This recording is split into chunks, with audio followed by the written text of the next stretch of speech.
करना चाहिए, जो तुम्हारे गाँव वाले करते हो तुमको करना चाहिए। लोक मत। दूसरा मत है संत का मत। मान लिया दो बच्चे लड़ गए आपस में, नहीं पट रही है, तो जाकर के किसी अपने बड़े से फैसला करवा लिया, किसी संत के पास चले गए, फैसला करवा लिया। संत मत। जब उससे भी काम ना चले तो फिर शास्त्र मत। शास्त्र हमारा क्या कहता है, वेद हमारा क्या कहता है, उस पर विश्वास करना चाहिए।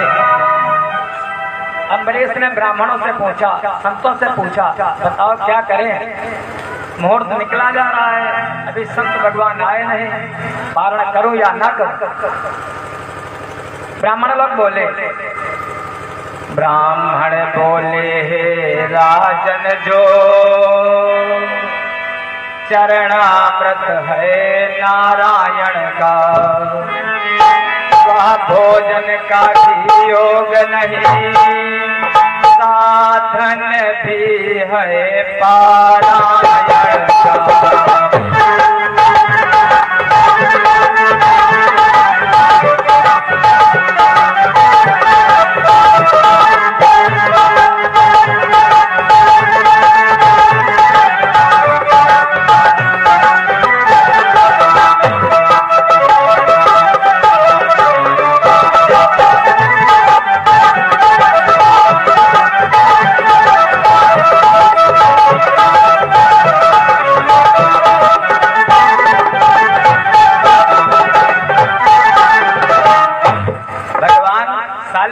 जिसमें स्नान करवाया जाता है, कन्हई को जिसमें स्नान करवाया जाता है, 5 चीजों से, दूध, दही, घी, शक्कर, शहद, ये मिला करके जब स्नान कराते हैं, वैसे तो क्या है वो पंचामृत, 5 चीजें मिल गई, वो पंचामृत हो गया, 5 अमृत, पंचामृत। और जब भगवान को स्नान करवा देते हैं तो वो हो जाता है चरणामृत, भगवान के चरणों का अमृत। और जब भगवान के चरणामृत को पान कर लेता है, महाराज संत लोग कहते हैं, शास्त्र कहता है, अकाल मृत्यु हरणम सर्व व्याधि विनाशनम स्वपादोदकं पीत्वा पुनर्जन्म न विद्यते। जो कोई चरणामृत पीता है उसकी अकाल मृत्यु नहीं होती। बिल्कुल विश्वास करो, दृढ़ विश्वास करो।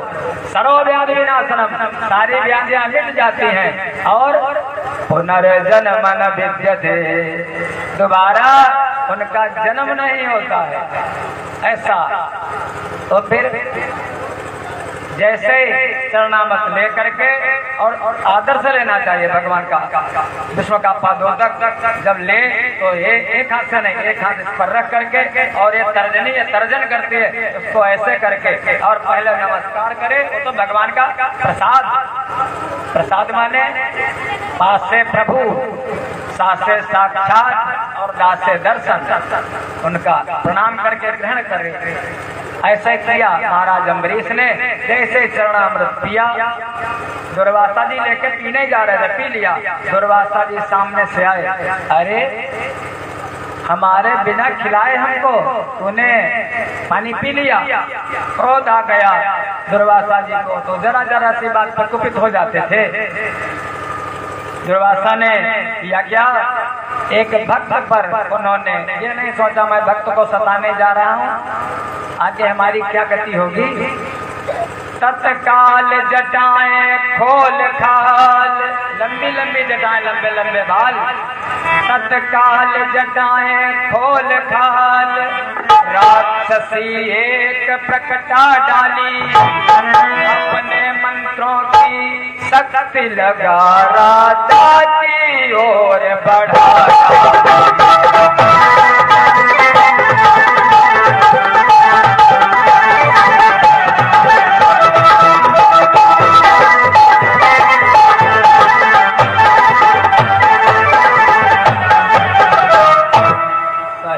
सकते हैं नाथ कब सद्भक्तों की पीर, चला सुदर्शन चक्र फिर भैया दुर्वासा के तीर। ओ कन्हई, ओ नारायण, जब भक्तों पर विपत्ति आती है सहन नहीं कर पाते। दुर्वासा ने भक्त का अनादर किया, जैसे वो राक्षसी कह लो कृत्या, कह लो चुड़ैल, कह लो खाने के लिए दौड़ी, सुदर्शन चक्र आया, उस कृत्या का वध कर दिया, सर काट दिया।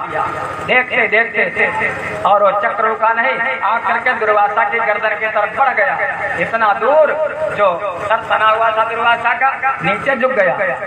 भगवान का आयु अगर तना रहे सर तो कट जाए महाराज, जैसे दक्ष का तना हुआ सर वीरभद्र ने काट करके यज्ञ कुंड में डाल दिया था, सर झुका लिया दुर्वासा ने, भागे वहां से।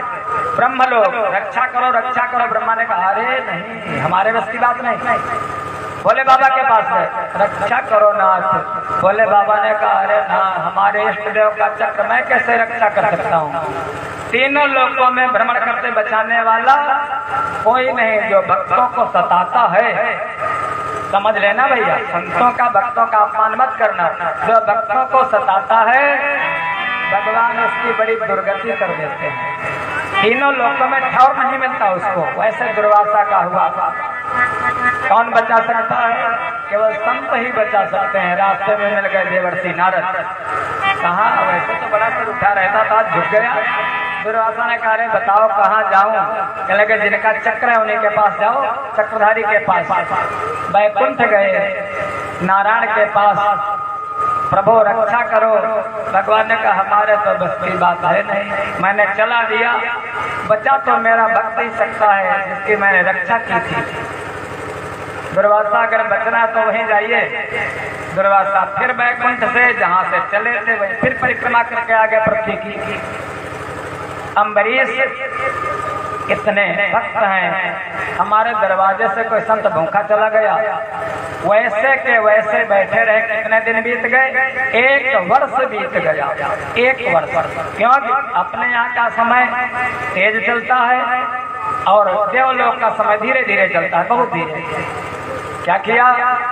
भोजन न किया, पानी न पिया, आहार किया न बिहार किया। दुर्वासा जी के आते ही फिर उसी भांति सत्कार किया।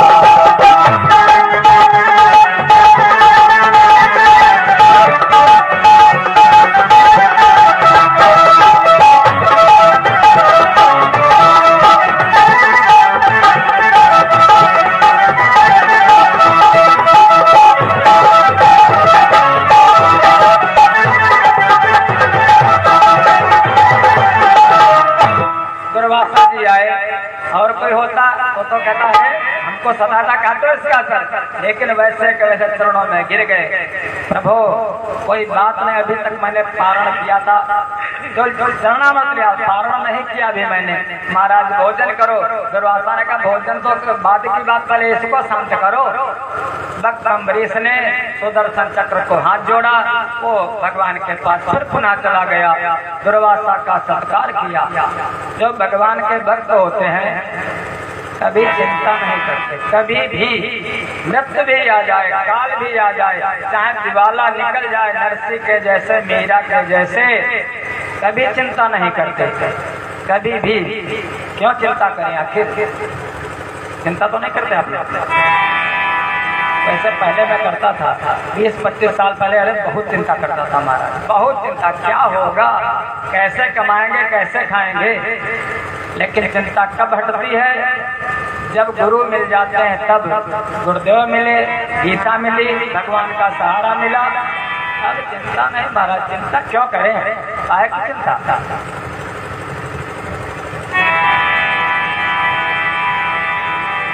क्यों चिंता करें?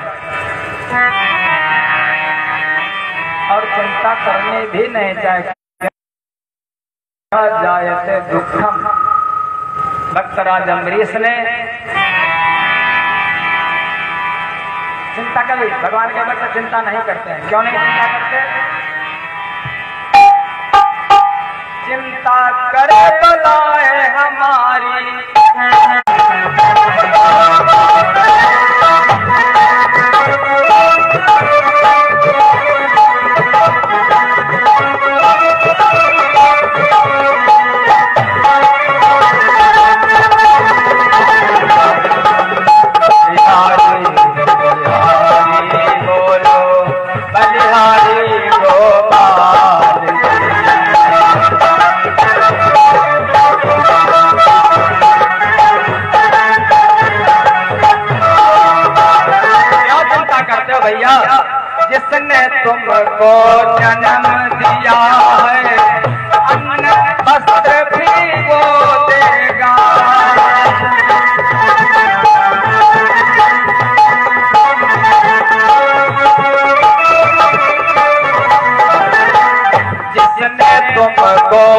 जन्म दिया है, अन्न वस्त्र भी वो देगा।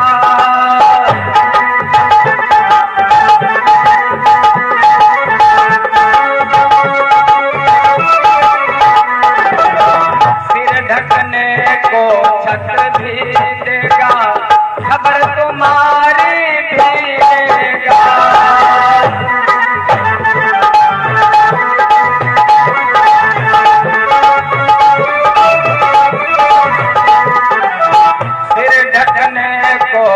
छत भी देगा, खबर तुम्हारी भी लेगा।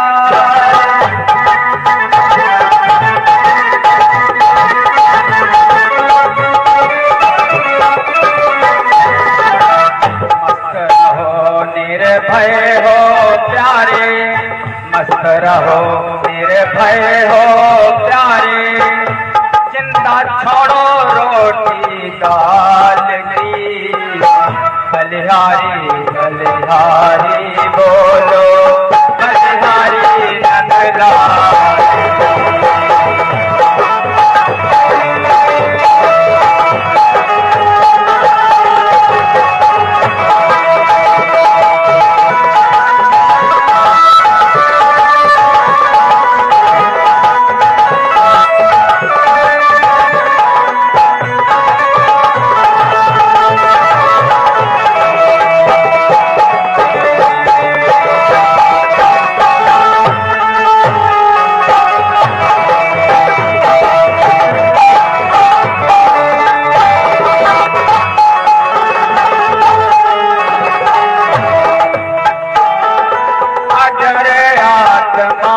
अविनाशी है, नासवान के राजा है।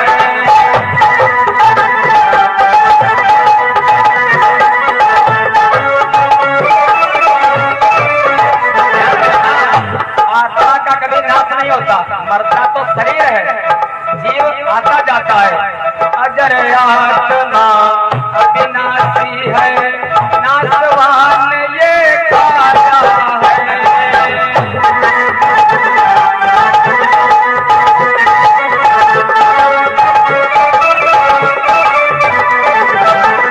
जड़ हो करके चेतन भाषे, यही प्रभु की माया है।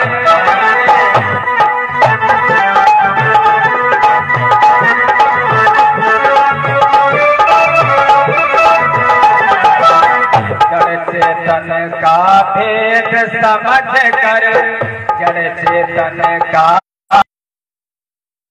कर शरण गहो गोपाल की, बलिहारी बलिहारी बोलो, बलिहारी।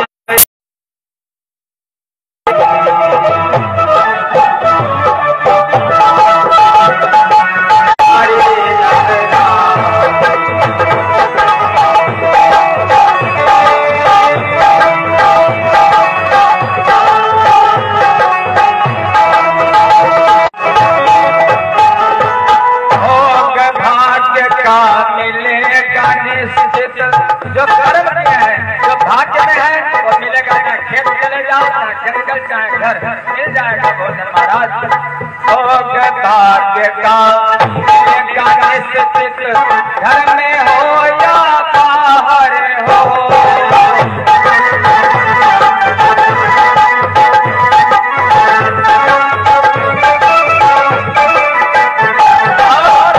बिना भाग्य के कुछ नहीं मिलता, चींटी हो ना हरे हो।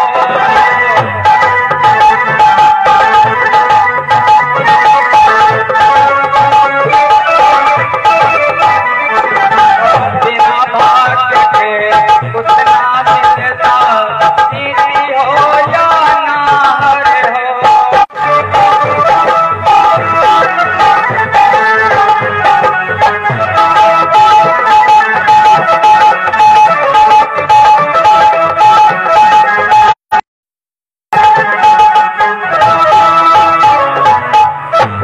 वृंदावन बिहारी लाल की। चिंता मत करो, चिंता जाते दुखम, बिल्कुल इन्हीं के वंश में आगे चल करके अम्बरीश के, अगर दुर्वासा ना होते तो अम्बरीश को, दत्तराज अम्बरीश के वंश में आगे चल करके एक राजा हुए योनास। योनास की 100 पत्नियां थी। राजा राम जी के वंशज हैं, 100 रानियां, लेकिन बेटा एक भी नहीं, कोई बेटा ही नहीं। ये पता नहीं रघुवंश की कैसी परंपरा। वशिष्ठ जी को बुलाया, पुत्र कामेश यज्ञ का आयोजन किया। महाराज योनास ने यज्ञ हुआ।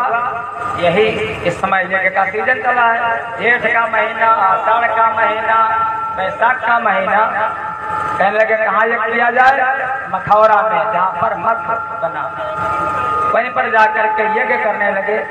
जो यजमान होता है वो यज्ञ के यज्ञ मंडप में ही सोता है, ऐसा विधान है यज्ञ का, सोना चाहिए यज्ञ मंडप में। अब राजा योनास अपने 100 रानियों के साथ जल महाराज योनास की पत्नियों को थोड़ा थोड़ा पिला दिया जाएगा तो बेटा होगा। प्यास लगी, फ्रिज का जमाना नहीं था। अब रात को नौकर जाकर कहाँ जगाया, किसको जगाया, कौन जगे रात में? योनास जी उठे, देखा बढ़िया घड़े का ठंडा ठंडा पानी, और महाराज उठाया, गड़ गड़ गड़ पूरे घड़े का पानी पी गए। योनास आराम से लेट गए। प्रातः काल हुआ, जब कि विसर्जन हो गया और स्नान हो गया। ईश्वर ने कहा महाराज जी वो ढूंढ रहे सब मिल करके, वो घड़े में जल रखा था, कहाँ है? योनास को कहना बड़ी प्यास लगी थी, बड़ा ठंडा जल था, आनंद आ गया महाराज। कहने लगे ठीक है, आनंद तो आ गया, अब तुमको 9 महीने तक बहुत आनंद आएगा योनास, आनंद ही आएगा। गर्भ हो गया योनास के। रानियां बेचारी क्या, अब दिन बीतने लगे। जब समय पूरा हुआ भैया तो बेटा कैसे निकले बाहर, तो योनास की कुछ को फाड़ करके, कुछ माने जंगा, ये इधर की कोक को फाड़ करके वो बेटा उत्पन्न हो गया, बेटा पैदा हो गया। अच्छा, अगर माँ होती तो भोजन की व्यवस्था होती, स्तर में दूध होता। अब युवराज भोजन की, योनास भोजन की व्यवस्था कहाँ, दूध कहाँ, ऐसे?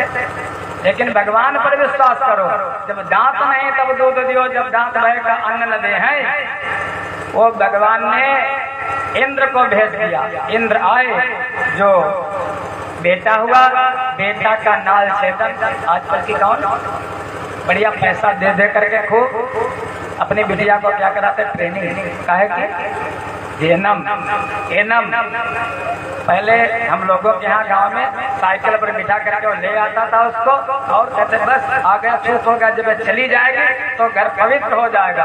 आज उसी को काम करने के लिए कितने कितने रुपए लगा देते, लाखों रुपए लोग लगा देते। काम तो वही है, बस रूप बदला है उसका। अस्पताल में क्या होता है, यही तो होता है। तो उसका काम किसने किया? धाय। यहाँ पर धाय क्या कहा गया, वैसे धनकुल कह लो। धाय का काम किया देवराज इंद्र ने, आए और नाल उच्छेदन कर दिया, नाल काट दिया।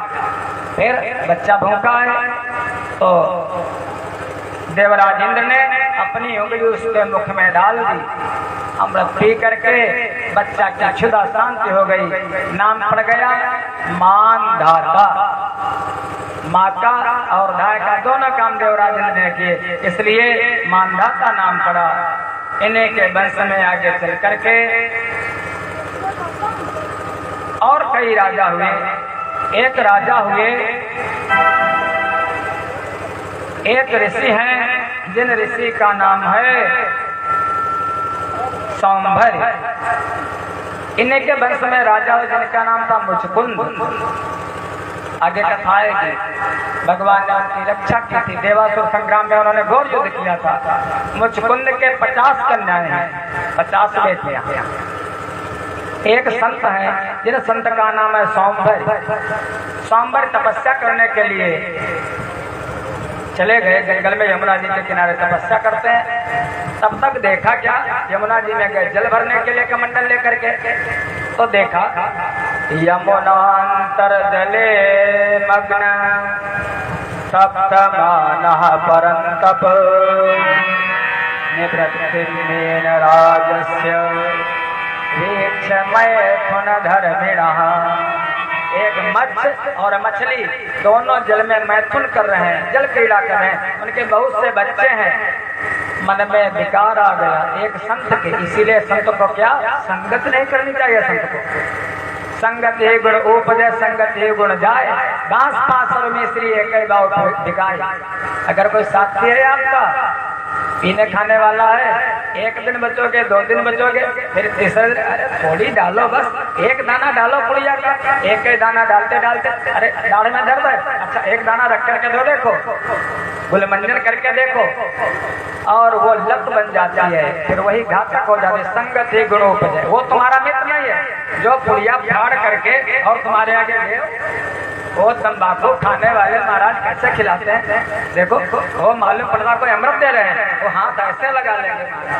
चरणामृत देना होगा तो ऐसा नहीं करेंगे, और बड़ा प्रेम तो ले करके महाराज जो मित्र नहीं तुम्हारा, वो तो तुमको मृत्यु के गाल में ढकेला है, पुड़िया खिला करके, दारू पिला करके। मित्रम धर्मे नियोजयत, मित्र तो वो है जो धर्म की ओर ले जाए तथा भागवत में ले जाए, वो मित्र है। तो संगति गुण उपजय, संगति गुण जाए। मन में आया विवाह करूंगा, कहाँ संत बन गए आए, लेकिन हमारा विवाह करेगा कौन। अवस्था 90 साल की, बाल सन के जैसे सफेद, चलो अच्छा चलते ट्राई करते हैं। कहाँ मुचकुंद के 50 कन्या है, अरे एक ने एक दे ही देंगे बुढ़े को। चले वहां से आए, दरबार लगा था, महाराज हमको विवाह करना है।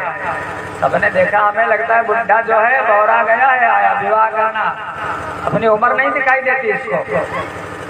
राजा समझदार थे। मुचकुंद ने कहा महाराज जी हमारे 50 कन्याएं हैं, आप हमारे घर के चले जाओ अंदर, जो तुमको वर्ण कर ले उसी के साथ विवाह कर लेना। उनको तो मालूम था देखो कौन वर्ण करेगा, सबको तो दिखाई दे रहे बुढ़े वृद्ध दिखाई दे रहे, लेकिन जैसे दरबार से घर के अंदर गए उस तपोबल से 16 साल के बालक बन गए।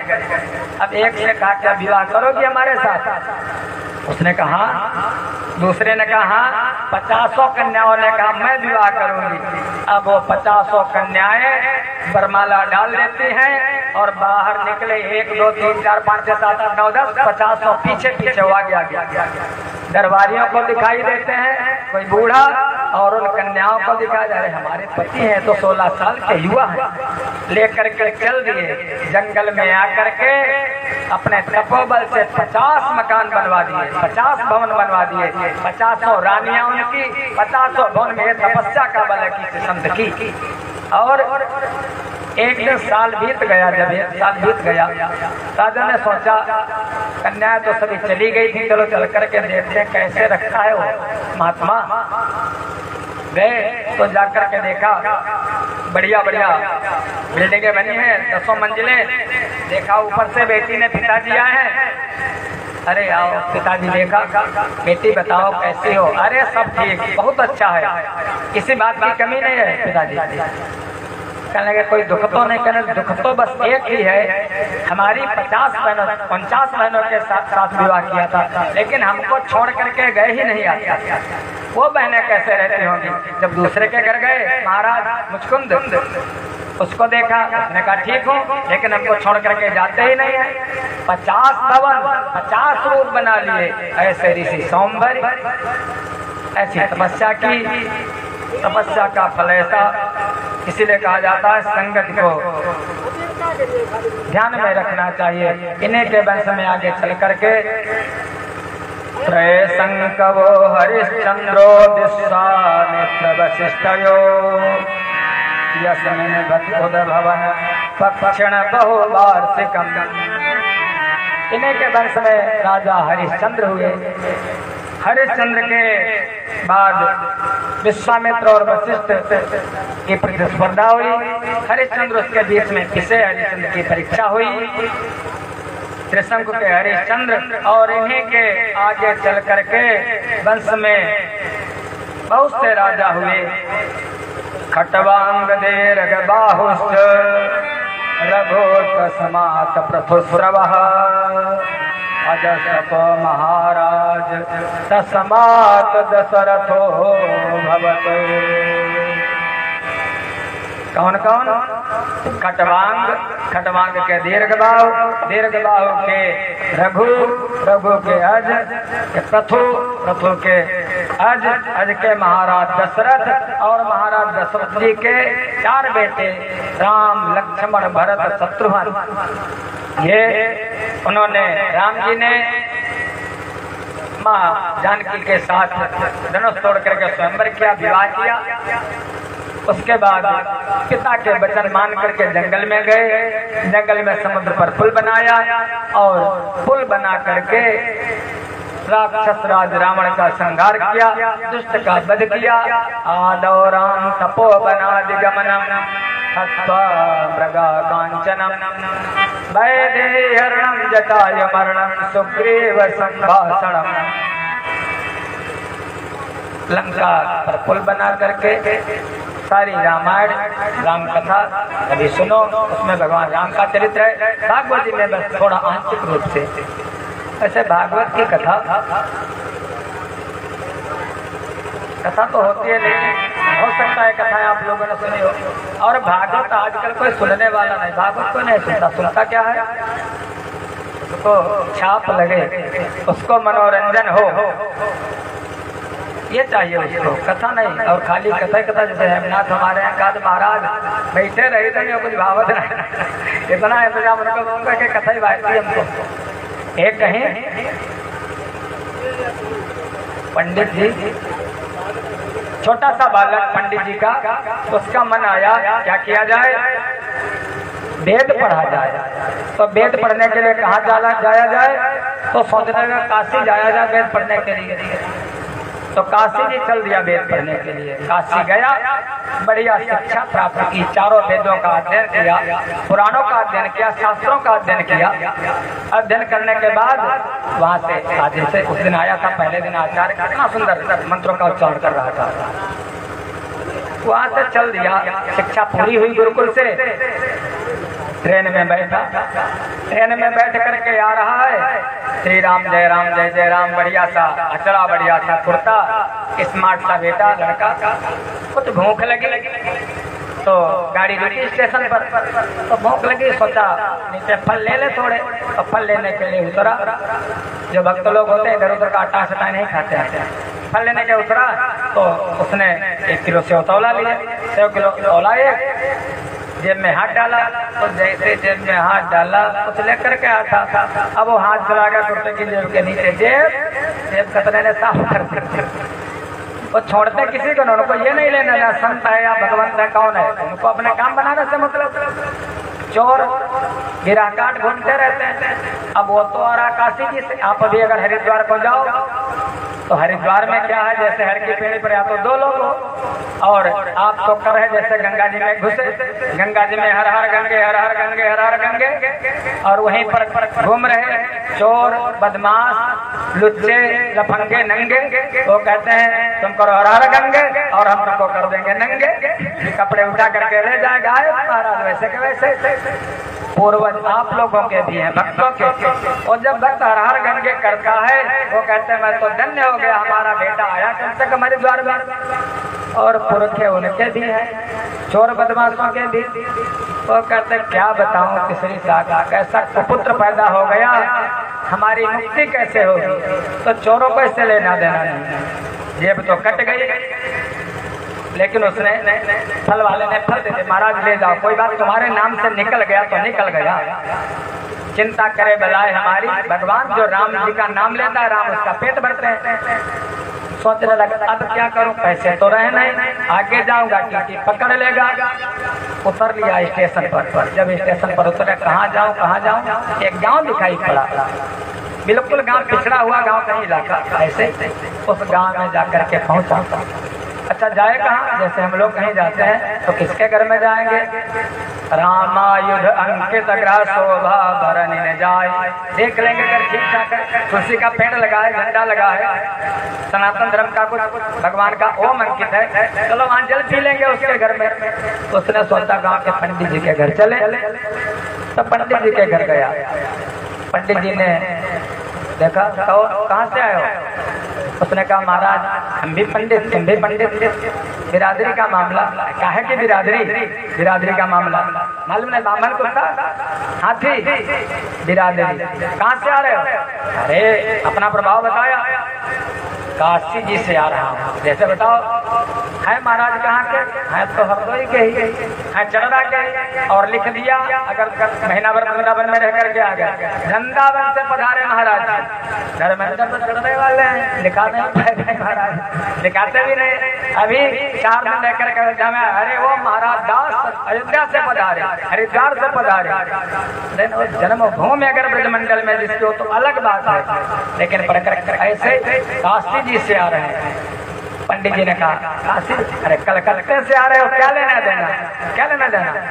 महाराज भागवत करा लो। भागवत करते हैं, भागवत के भक्ता हैं, कारिता कर लो। उन्होंने कहा भागवत? पंडित जी अभी तक हम कौन सी भागवत, हम तो भागवत जानते नहीं। ऐसे ऐसे पंडित मंत्र उनको कुछ नहीं मालूम है, क्या मंत्र पढ़ते हैं, क्या कहते हैं मालूम है नहीं। भागवत मैंने नाम नहीं सुना, कहा कि भागवत? अरे भागवत, अच्छा तुम नहीं करोगे मदद फिर कौन करेगा? तुम्हारे गांव का जो पटेल है, अब आप लोग अगर हो तो मतलब वो मत समझना, वो कथा है पटेल, उस गांव का जो प्रधान, हमारे शिव कुमार भैया बैठे हैं जैसे, वो भी पटेल, वो उस गांव का प्रधान पटेल, और बहुत तेज चल रहा है। पंडित जी ने कहा अच्छा चलो चल करके देखते हैं। गए पटेल के यहाँ। पटेल एक पंडित जी आए, कहते हैं भागवत करा लो। कहते कैसी भागवत? क्या भागवत? कभी हुई गाँव में भागवत? भागवत करा लो। क्या होती भागवत? भगाओ, भागवत आप कुछ नहीं कराएंगे यहाँ पर। भागवत अरे कोई नाच नाच चलाते अलग बात होती। भाग भाग भाग। तब तक पटेल के 2 छोटे छोटे पोते खेल रहे थे वहीं पर, रोने लगे। अरे भागवत भागवत हम देखेंगे, भागवत भागवत कराओ, भागवत कराओ। अब पटेल का मन पसीज गया। अच्छा चलो बुलाओ पंडित जी को, बुलाओ, करा देंगे भागवत। पटेल ने आए भाई पंडित जी।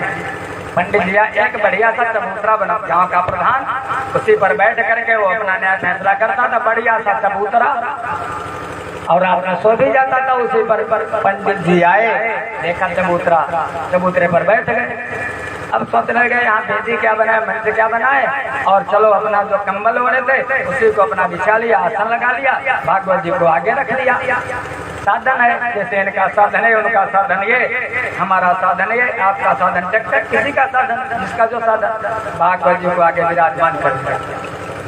बोले अब पूरा गांव इकट्ठा, भाई प्रधान जी का मामला, और पोते नाती सब छोटे छोटे बच्चे निकले। अब वो देखने लगे, दिखाओ भागवत। वो ये नहीं कहते सुनाओ भागवत, भागवत सुनी जाती है भैया, भागवत देखी नहीं जाती। अब वो भागवत वो सोचते क्या पता भागवत से कुछ निकले, जैसे क्या बड़े बड़े सांप लेकर के आते हैं और सांप को मुंह में रखते हैं उसको। भागवत में भी दिखाई झांकी दिखाई जाती है, दुनिया भर की नौटंकी। कोई कह रहा था तखत डलवा दो यहाँ पर, अब कूदे हो भीड़ हो जाएगी। भागवत देखी जाती है, सुनी नहीं जाती, और जो भागवत देखी जाती है वो कल्याण नहीं करती, और जो भागवत सुनी जाती है श्रवणम कीर्तनम वो कल्याण करती है। देखा अब बच्चे रोने लगे, दिखाओ भागवत। पटेल ने कहा शुरू करो, दिखाओ, क्या दिखाओगे? अब वो सोचा क्या पता कुछ निकले, जैसे मदारी निकालता है। तब तक बोला भागवत शुरू की, जनमान्य से तो नवयादि तरत चार से सविज्ञासुराट। इतने में पटेल उठ करके घर को चला गया, अपना भोजन किया आराम से, और बाहर वही बच्चे अच्छे बैठे, गांव वाले बैठे, चमचे लोग जो चाय पीने वाले प्रधान के यहाँ बहुत होते हैं, वो बैठे सब देख रहे, देख अब निकले नहीं निकले वहां पर क्या। तब तक वो पटेल खा पी करके आए, और आकर के सोते वहीं पर थे, बताया उसी चबूतरे पर सोते थे। कहाँ सोए? यहाँ तो पंडित कथा कर रहा है। अब पंडित जी का जो ऐसे घुटने पंक्ति भीड़ करके बैठे थे, उसी तकिया तो लाए नहीं करते। अब पंडित जी के घुटने पर अपना सर रखा और जुड़ करके सोने लगे, नींद आ गई। अब जब नींद, कथा में नींद तो आती है जैसे कथा, अब जब नींद आ गई तो कोई जब सोता है तो करते अब वो घर जब शुरू, तो उन्होंने कहा ये क्या है? तो वो बोला पंडित जो था, जो लेकर गया था, अरे हमारे पटेल जी हैं, इसको कहते हैं साउंड स्लीप, जो सोते समय साउंड बजे उसे को कहते साउंड स्लीप है। तो कहने लगे अच्छा। तब तक अब पंडित जी का जो 1-1.5 घंटा हो गया, पंडित जी का घुटना बिल्कुल दबा जाए, बड़ा सा शरीर भारी पटेल का। और पंडित जी ने कहा वारे पटेल, हमारे घुटने पर सर रखे हो। अपना घुटना हटाया, जैसे घुटना उठाया पटेल उठा, हट्टा तगड़ा प्रधान था। अब एक चाटा दिया पंडित जी के खींच करके, वारे पंडित हमारी नींद में खलल डाल दिया तूने। अरे महाराज वाह भागवत, इसीलिए भागवत सीखी थी क्या, भागवत महारानी क्या बताऊं। लेकिन पंडित सोई जो गाल बजावा, और जवान पंडित हो, थोड़ा उम्र उनकी ज्यादा थी। अब पंडित ने क्या किया, दूसरा तमाचा दिया पटेल के खींच करके। अब बच्चे जो थे, हाँ ये भागवत है, अब हो रही भागवत।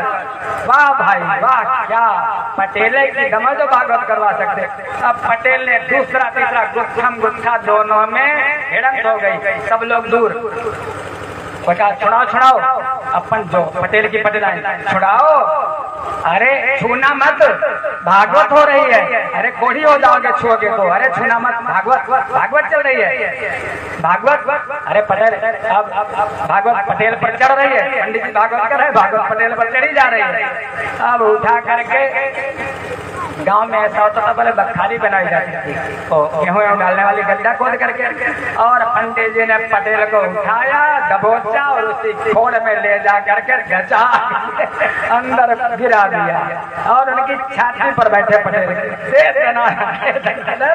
घोसे पर घोसा। अब लोग कहने लगे वाह भाई।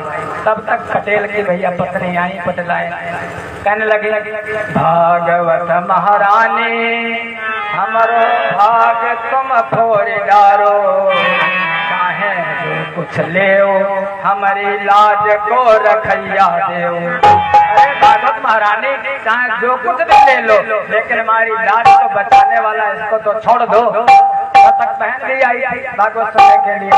उसने कहा महाराज, हे भागवत महारानी, चाहे जो कुछ ले ले, हमारो एक ही भैया है, एक ही भैया देव, कैसे भी हमारे भैया के प्राण छोड़ दो। बच्चा भी आ गया, विनती करने लगा, हे भागवत महारानी हमारे पिताजी को छोड़ दो। मैंने कहा नहीं, भागवत ऐसे नहीं छोड़े, भागवत चढ़ गई पटेल पर है, अब जब पूरी हो जाएगी तभी छोड़ेगी। तब तक पंडित को आई बुद्धि। पंडित ने कहा भागवत महारानी कहे प्राण जो चाहो इनके, तो तुम बहन आई 500 रुपया दे। 500 रुपए ला तो भागवत छोड़ेगी। अब पटलाइन गई, 500 क्या, गड्ढा जो पूरा रखा था। अरे महाराज लो ये देखो 500 क्या कहते हो, 1000 रुपए ले आकर के दे दिया पंडित। तब तक सीढ़ी डाली गई, बाहर से अंदर निकले, और पटेल लहू लुहान खून टपक रहा। तब तक पंडित जी ने अपना बढ़िया बिस्तर उठाया, पोथी बगल में दबाई, भागवत की शक्ति है, और अपनी दक्षिणा लेकर के पंडित जी चले गए, चलने लगे। सबने कहा वाह देखो कितनी सुंदर भागवत हुई, अब भागवत महारानी जा रहे हैं, भागवत हो गई, वाह पटेल धन्य हो। सब कहने लगे आप ही भागवत करवा सकते थे, हम लोगों की क्या औकात जो हम भागवत करवाते। महाराज पटेल प्रधान जी क्यों?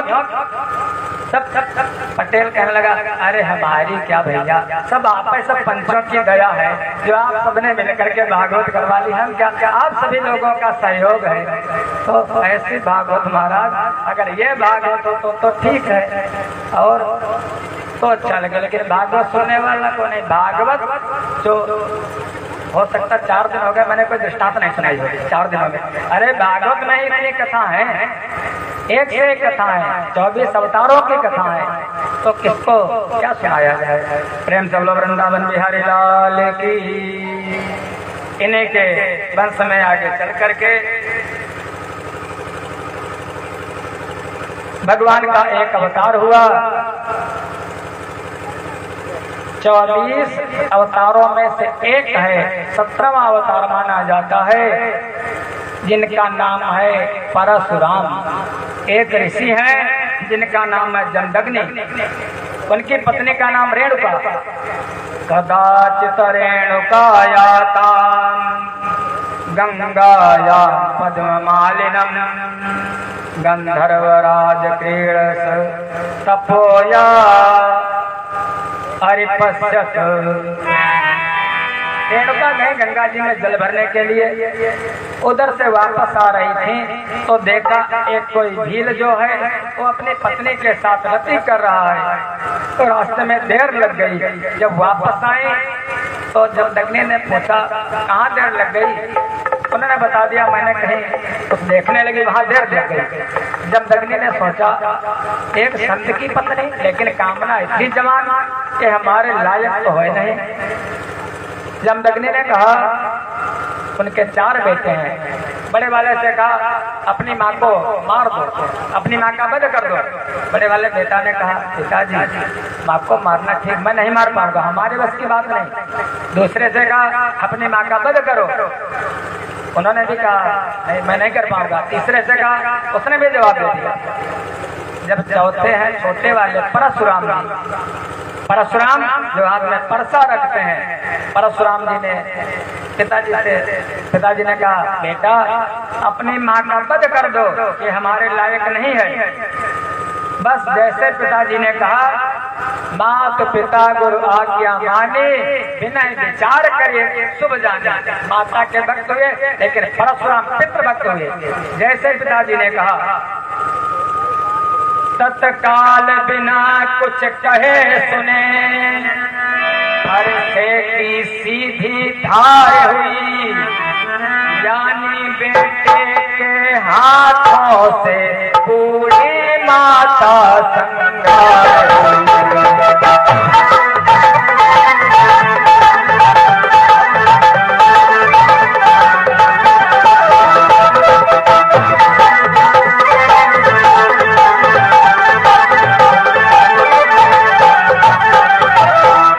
ईश्वर ने फिर से आज्ञा दी बेटा फिर सीधी धार करो, वैसे माता संघार किया वैसे भाई संघार।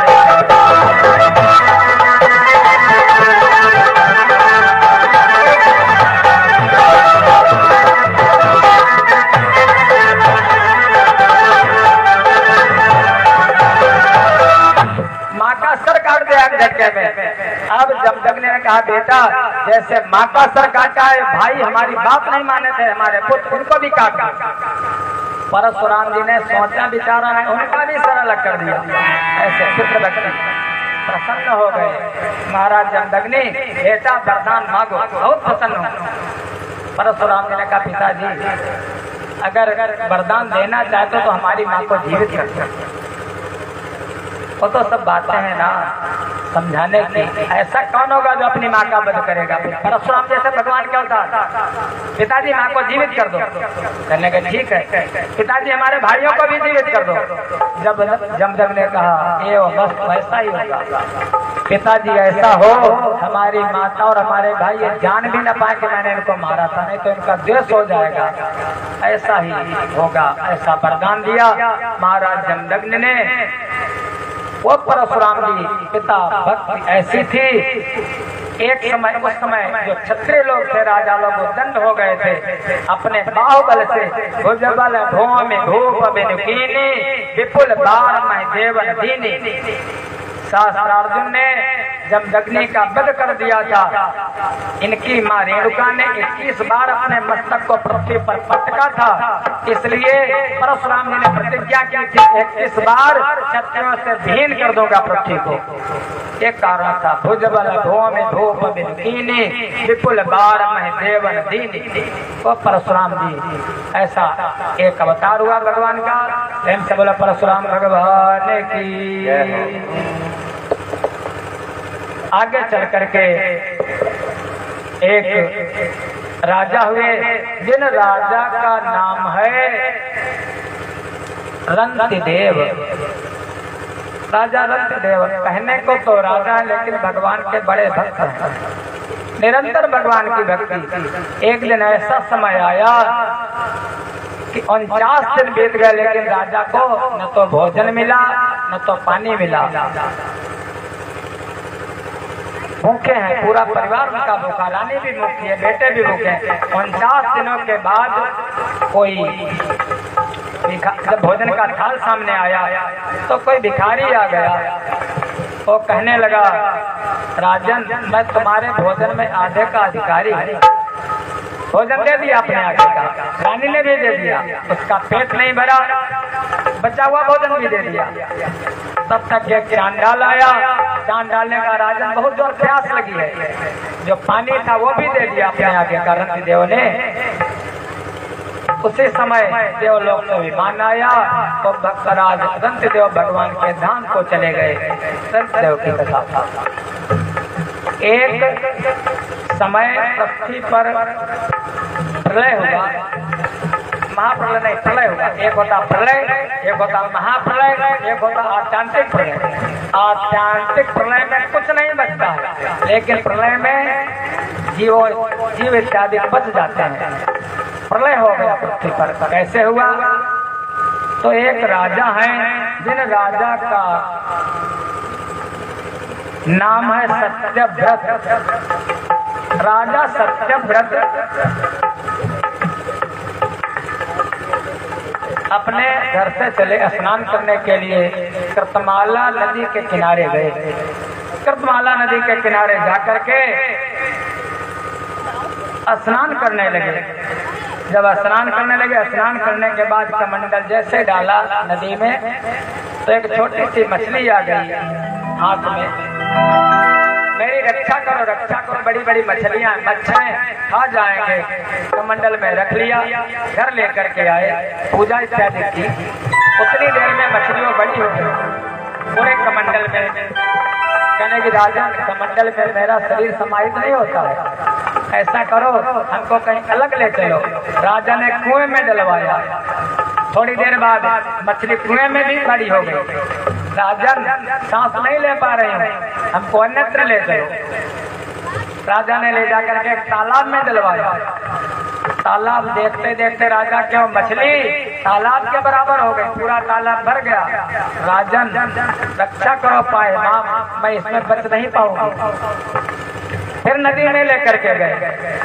देखते देखते और नदी पूरी मछली ने आच्छादित कर ली।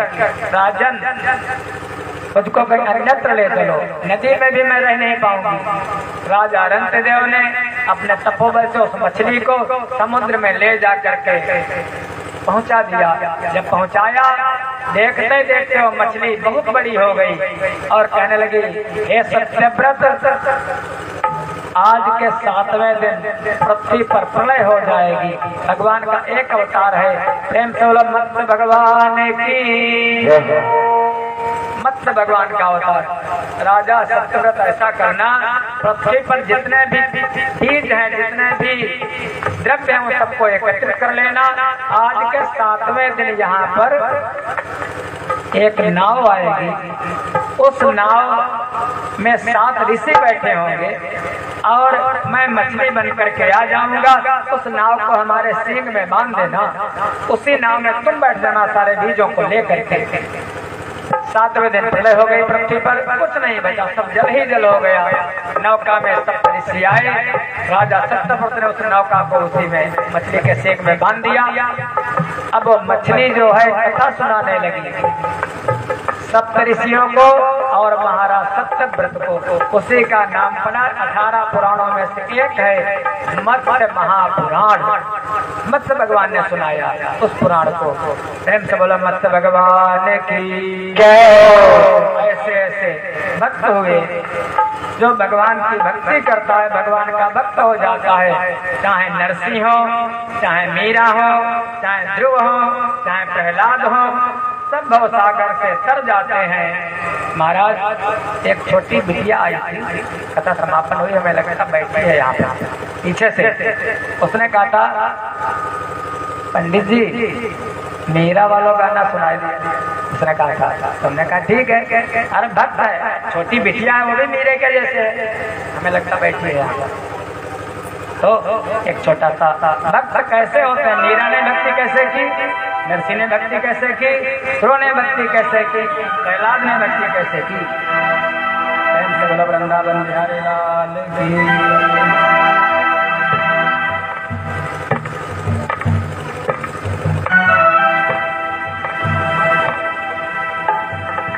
मेरा दीवानी हो गई, मेरा मस्तानी हो गई, श्याम रंग की रंगी चुनरिया, मेरा दीवानी हो गई, मेरा मस्तानी हो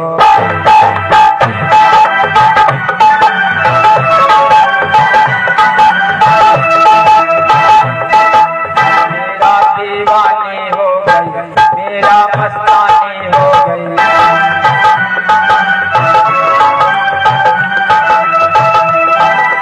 श्याम रंग की रंगी चुनरिया हो,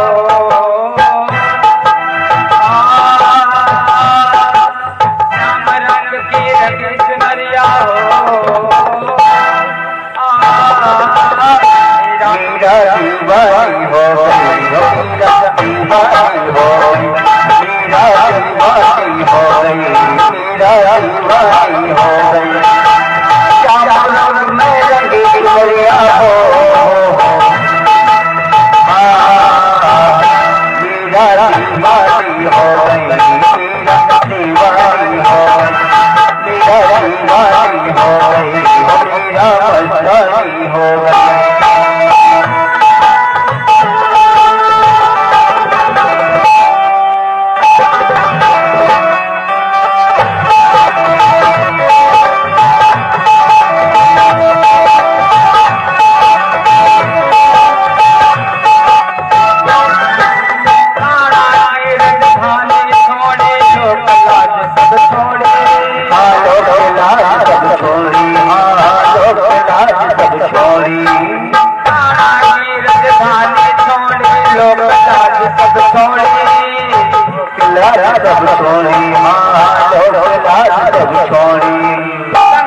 श्याम रंग में तू मेरा दिन ओढ़ी,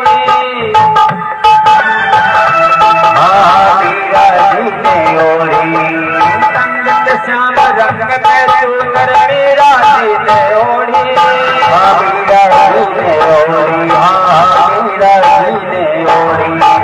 लोकलाज की नहीं खबरिया हो,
श्यामल रंग चढ़ाया, श्यामल रंग चढ़ाया, श्यामल रंग चढ़ाया।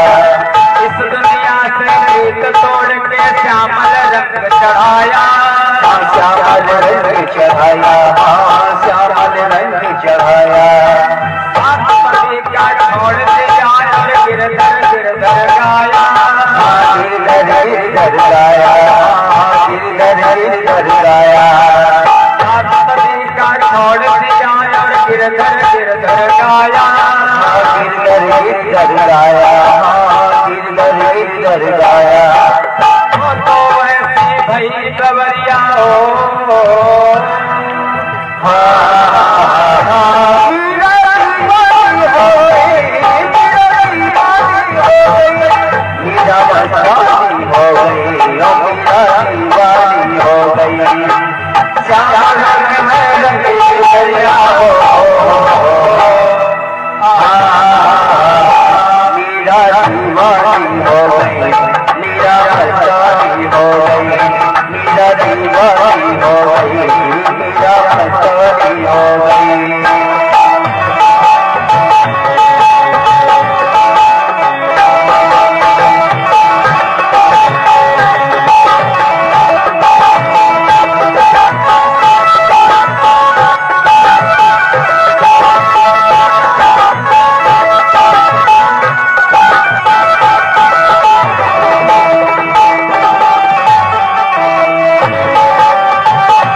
सूर्य वंश की चर्चा हुई। भागवत जी का 9वां स्कंध। एक राजा है, जिन राजा का नाम है ययाति। ययाति की 2 पत्नी।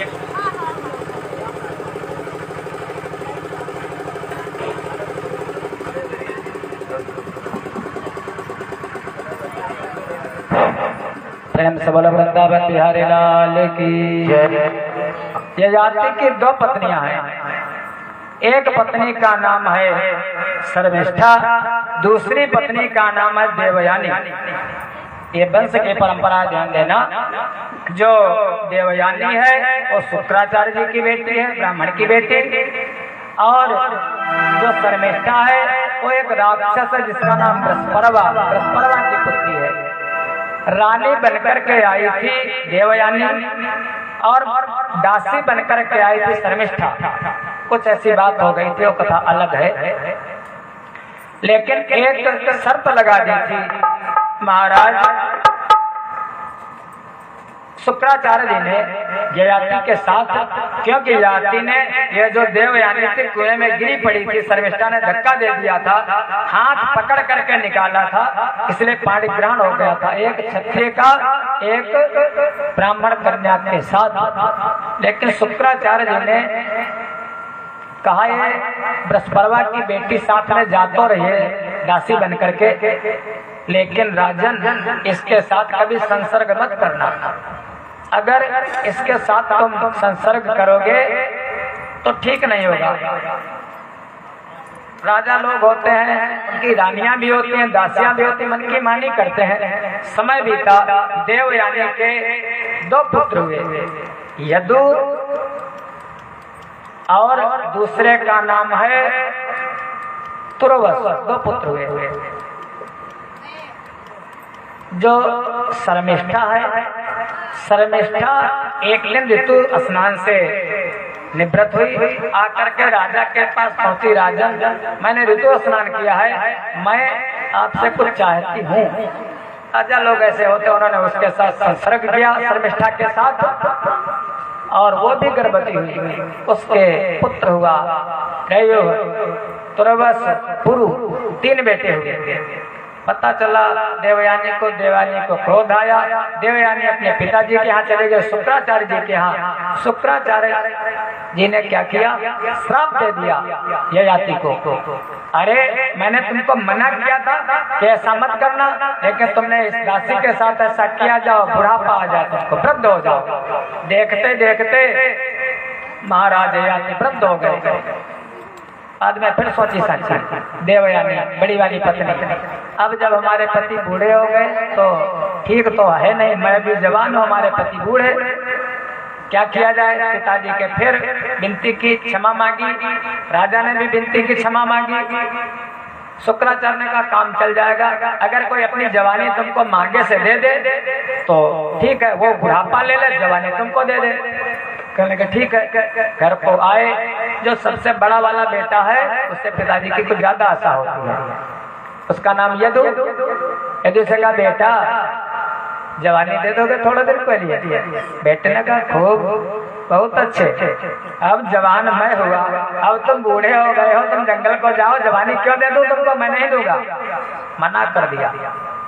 दूसरे से कहा, उसने उत्तर इंद्रियो तुरवस इत्यादि जो 3 बेटे थे, तीनों ने मना कर दिया। जब मना कर दिया तो जो छोटा वाला बेटा है उसने कहा, जिसका नाम है पुरु, पुरु नाम है, उसने कहा बेटा क्या अपनी जवानी हमको दोगे। उसने कहा पिता 3 प्रकार के पुत्र होते हैं, उत्तमश्चिंतनम कुर्यात् प्रोक्तकारी तो मध्यमा अधमम श्रद्धया कुर्यात्। उत्तम पुत्र कौन? बहुत बार जहाँ जाता हूँ ये बात थोड़ा ध्यान देने की है। आजकल के बच्चे छोटे छोटे, उनको जरूर सोचना चाहिए, लेकिन कोई बिरला मिल जाएगा, सब नहीं होंगे।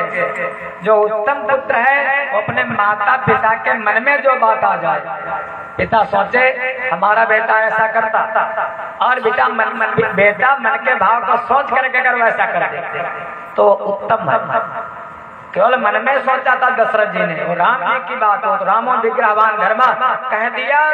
अरे तुरंत जब पिताजी ने कह दिया तो फिर देर किस बात की, तुरंत चले गए थे। मात पिता गुरु आज्ञा मानी, बिना विचार करे उसको जाने, उत्तम वो जो मन की बात समझ करके सेवा करता। मध्यम अगर पिताजी कह दे और कहने पर अगर काम कर दे तो फिर मध्यम तब भी चलो चलेगा, ठीक है। लेकिन बहुत से आजकल धुंधकारी, गोकर्ण एक ही 2 थे, धुंधकारी ज्यादा होते इस समय हमारा। ओ पिताजी कहे भैया जाओ तने खेत में पानी चलाया जाए, भैया के यहाँ तो मोबाइल देख रहे ना, तुम तने देख ले जाए कि थक जाइएगा।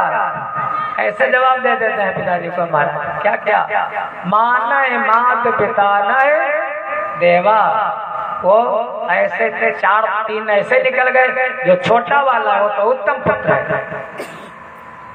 बड़ा भी उत्तम हो सकता है, छोटा भी कहीं कहीं पर बड़ा पीसा जाता है। अगर भाई छोटे हैं तो बड़े का कुछ नहीं बन पाता, और बड़ा सब अपने छोटे भाइयों को पालने में, बहनों को पालने में उसका जीवन चला जाता है। और कभी कोई बड़ा ऐसा होता है कि छोटे भाइयों का सब लेकर के खुद बड़ा बन करके बैठ जाता है, लेकिन ज्यादा दिन तक उसका वो चलता नहीं है, बाद में सब विनाश होता है उसका।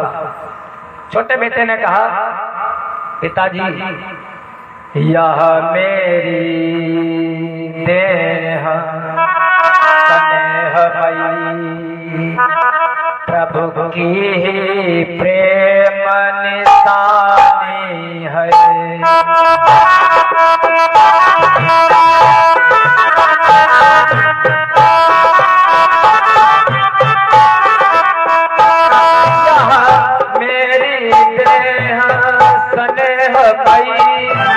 प्रभु की प्रेम निशानी है।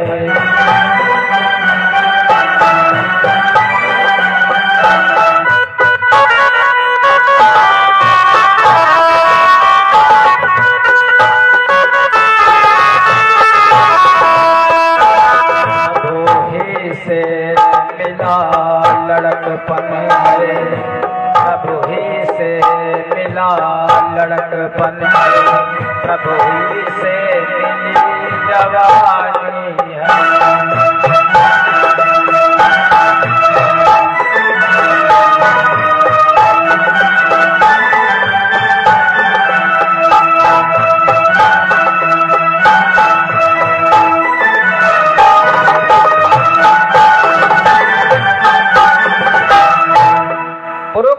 पिताजी ये जो शरीर है आप का तो दिया है, अगर आप और माता जी ना होते तो कैसे आता दुनिया में। और आजकल बच्चे क्या क्या कह देते हैं, महाराज जो बाणी से निकाले नहीं निकलेगा। कहने लगे ठीक है हमारी जवानी ले सकते हो। राजा ययाति ने पुरु की जवानी ली, भोग भाग किया, लेकिन ये भोग जितना ही भोग होगे, तुम कहते भोग मैं भोग भोग रहा हूँ, लेकिन भोग तुमको नहीं, भोगों को तुम नहीं भोगते, वो भोग तुमको भोग डालते हैं। भोगो न भोगत्वा वयमेव भोक्त्वा, कालो न यातो वयमेव कालः। कहते समय पास करें, समय टाइम पास करें। अरे टाइम तुम क्या पास करोगे, टाइम तुमको पास कर रहा है। भोग तुम नहीं भोग रहे, भोगों को तुम भोग तुमको भोग रहे हैं। क्या ज्यादा अगर भोग करोगे तो भोगे रोग भैया, ज्यादा भोग करोगे, ज्यादा मीठा खाओगे क्या होगा, शुगर हो जाएगा। अगर ज्यादा तीखा कसैला खाओगे तो क्या होगा, जलन पड़ेगी, ठंडही पड़ेगी, पेट खराब होगा। अगर सादा सतोगुणी खाओगे ठीक रहेगा। ज्यादा भोग करोगे तो भोगे रोग भैया, भोग में रोग का भय। ठीक। अगर कोई ज्यादा बलवान है, शरीर में ज्यादा बलवान, तो बले रिपु भयम, जो बलवान होता है पहलवान, वो भी डरा करता कि आपका हमसे ज्यादा पहलवान आ जाए, हमसे ज्यादा बोलने वाला आ जाए। सब डरते हैं, ये भी डरते, ये भी डरते, हम भी डरते। अगर हमसे ज्यादा कोई ज्यादा आ गया मुंह से बोल नहीं निकलेगा। ज्यादा बजाने वाला आ गया क्या बजाऊंगा, लेकिन जो खुद अपने में है वो डरता किसी से नहीं। महाराज बले रिपु भयम, ज्यादा बलवान है तो उसमें शत्रु का भय। फिर अगर ज्यादा पैसा है तो पैसे वाले डरते नहीं डरते, पैसे वाले जहां पर बैठे महाराज बहुत बड़े बड़े पैसे वाले डरते नहीं, पैसे वाले कहते डरते नहीं। हाँ अरे पैसा है देख लेंगे, खर्च कर देंगे, हाई कोर्ट पर लड़ने जाएंगे, डरते नहीं डरते, बहुत डरते पैसे वाले हैं। अब क्या किसका जमाना है, मोदी का शासन है महाराज। हर 2-3 साल बाद बदल जाती है, नोट करेंसी बदल दी जाती है। बीते निरपात भयम, अगर ज्यादा धन है तो किसका भय, या तो चोरों का भय और या तो निरपात राजा का भय। इनकम टैक्स वाले रेड पड़ जाती है, अच्छे पता नहीं कितने स्विस बैंकों से पैसे वापस आ गए। तूती बोलती है, चाहे बिहार, चाहे बंगाल, चाहे आसाम, कन्नौज, पता नहीं कितनी करेंसी पकड़ी गई थी।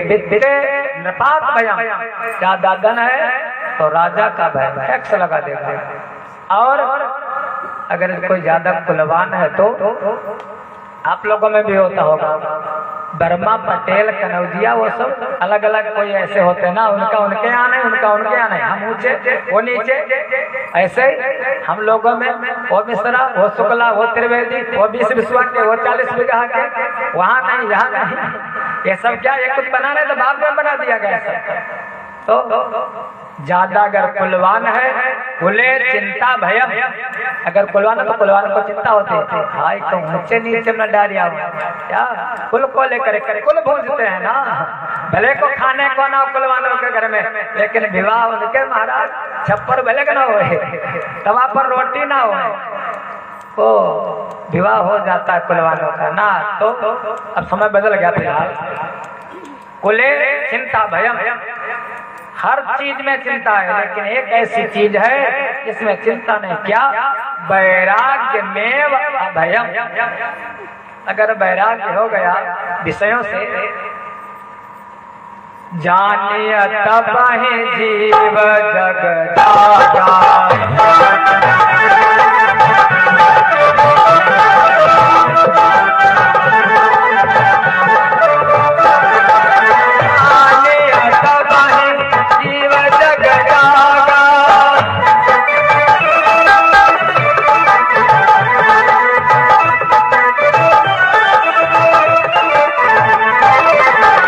जब सब विषय विलास विराज,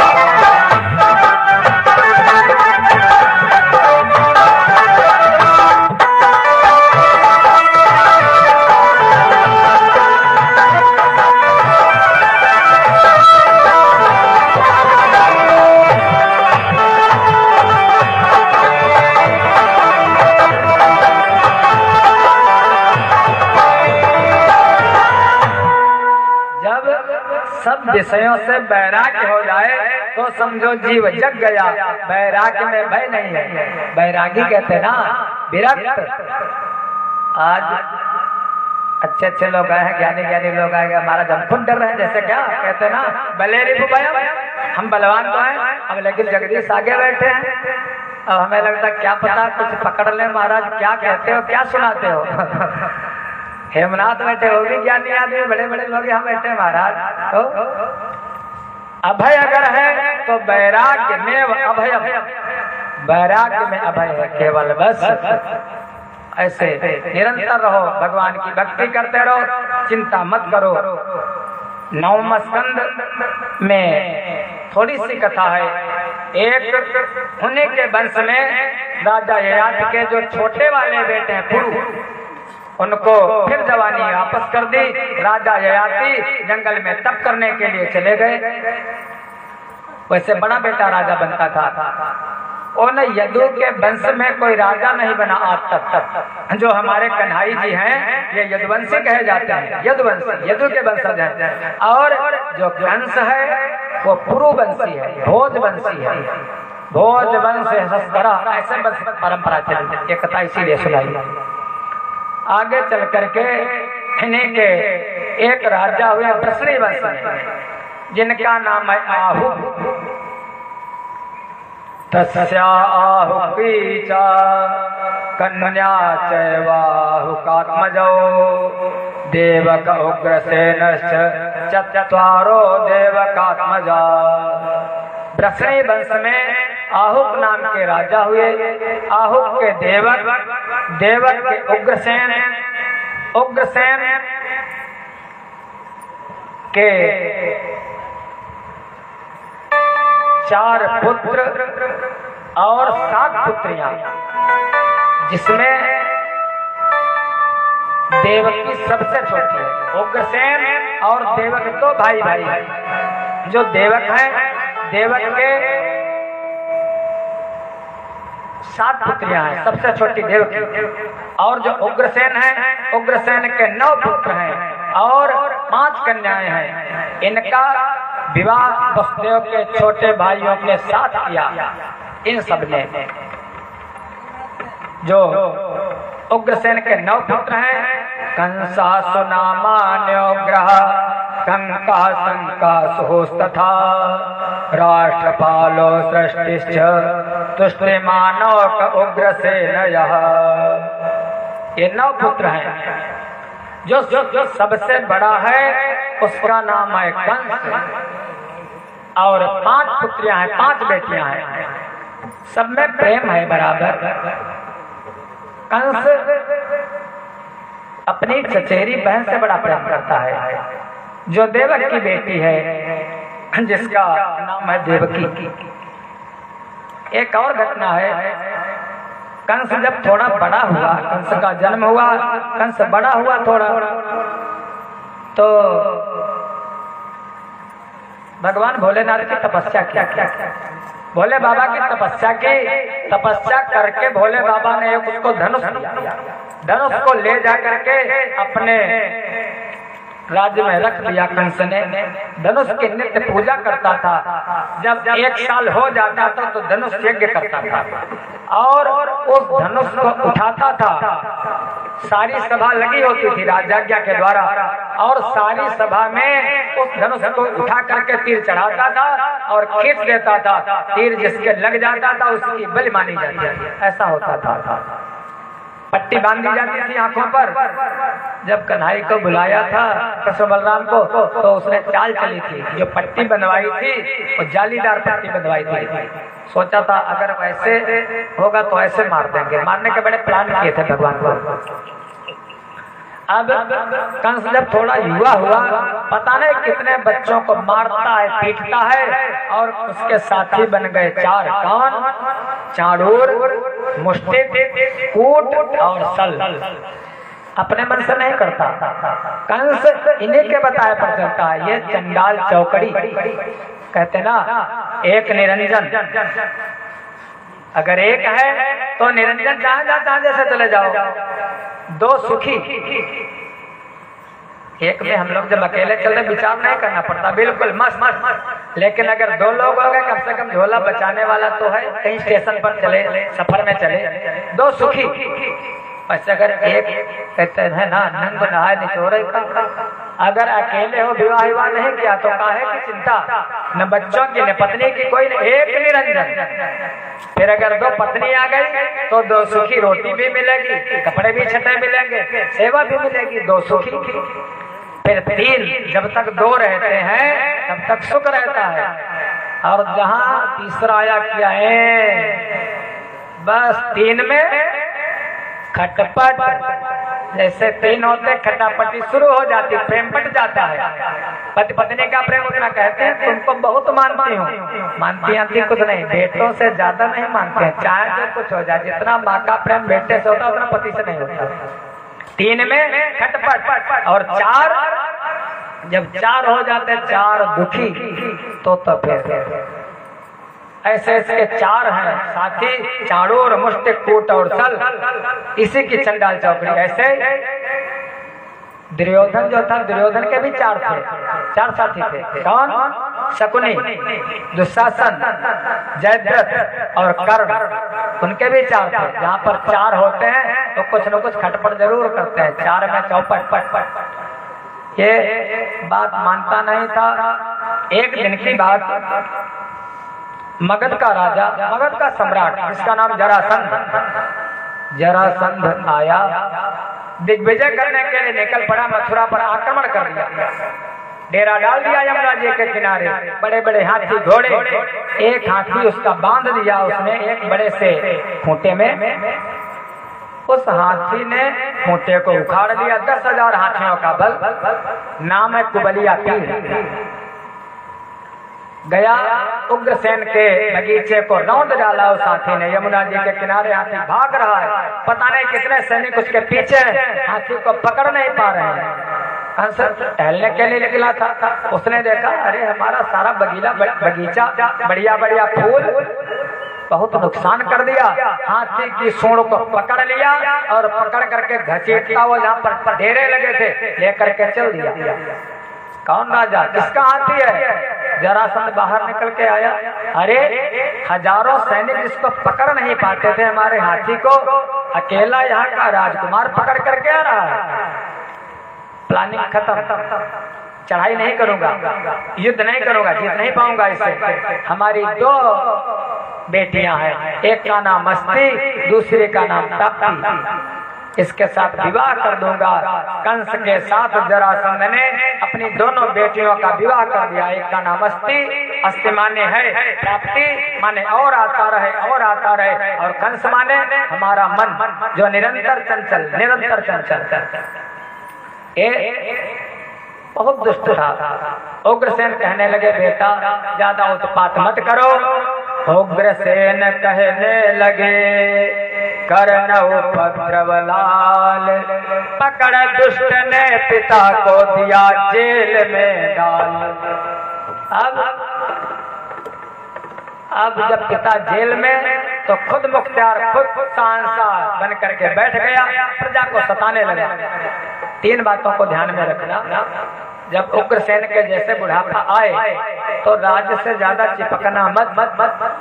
जब बेटा बड़ा हो जाए तो फिर ज्यादा अपने घर के कामों को मत करना, बेटों पर डाल देना। जो भी हो, चाहे ट्रैक्टर चलाना हो, चाहे गाड़ी चलाना हो, चाहे सब्जी लाना हो, चाहे कपड़ा लाना हो, भैया धीरे धीरे कछुआ के जैसे अंगों को समेट लेना। माताएं जब बहुरिया आ जाए तो फिर धीरे से जो सबसे ज्यादा प्रेम,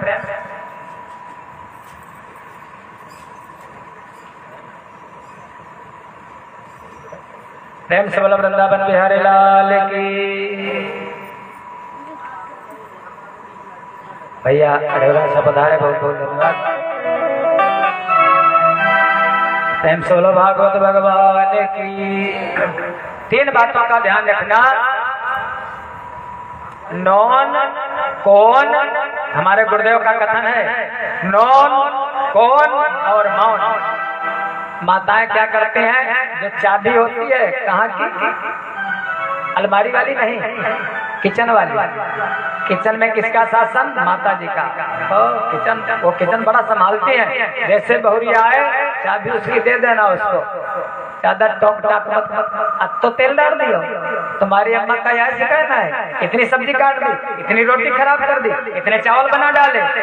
कलह की जड़ काली घर में भरा पड़ा है। जरा जरा सी बात से सास और बहू का मेल खराब हो जाता है। इसलिए जब बहू आ जाए फिर बनी बनाई मिले बढ़िया ठकुरानी के जैसे खाओ, सब छोड़ दो, बस खाओ पियो मौज करो। कितना है तो सब थोड़े दिन बाद उनका होगा। हंसी खुशी दे दोगे तो ठीक है, और नहीं दोगे तो कंस के जैसे लिया जाएगा। नोन, अगर सब्जी में नमक कम हो तो फिर बुजुर्ग लोग बहुरिया अगर आ जाए कम हो तो वैसे खा लेना। ये मत कहना जो पत्नी पर नमक कम होता था उठा करके डंडा, उठा करके पाटा पर, पहले पाटा चलता था बाबा वगैरह हमारे लोगों के, वही पाटे से मारने लगते थे। अरे नमक कम, मिर्चा ज्यादा, ये मत जो मिल जाए ज्यादा हो जाए पानी डाल करके खा लेना। जब बेटा बहू खाएंगे तो कुछ सोचेंगे अरे पिताजी ने ऐसे खा लिया, दूसरे ने तुम्हारे आगे फिर बढ़िया आएगा। ज्यादा करोगे तो कहेंगे अपना बनाओ अपना खाओ, मैंने ठेका नहीं ले रखा। नो नो, फिर कौन माने? अभी तक तो बढ़िया कहा अंतापुर में, अंतापुर नहीं समझ रहे? अरे बेडरूम, कोठरी के अंदर कोठरी, कोठरी के अंदर कोठरी, वहां रहते थे ना।